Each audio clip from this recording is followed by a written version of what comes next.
Hindi ganun ang tingin ng Pangulo dahil nga po, una po, 2025, nung nakikita niya na mayroong mga anomalya, siya po ang nagpautos na magpaimbestiga. Pag sinabi po nating executive, hindi lamang po ang Pangulo ang nasa executive.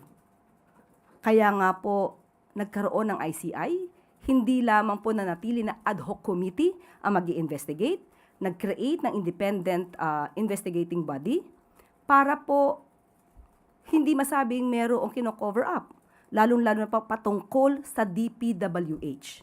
At sa ating po nadinig ni statement ni dating speaker, sinabi po niya na pag-i-implement on the ground.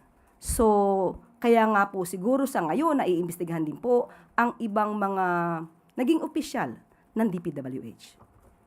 So even as alter egos of the President, itong mga cabinet secretaries, and ultimately, yun nga po, sa kanya ang command responsibility as the President, hindi po ganun ang tingin ng Pangulo. He doesn't feel that he is being blamed by the former Speaker. Yes, because being the Commander-in-Chief, being the Chief Executive, ano po ba ang mandato ng isang presidente? Hindi po ba linisin ang mga anomalya sa gobyerno kahit tamaan na ang kanyang administrasyon?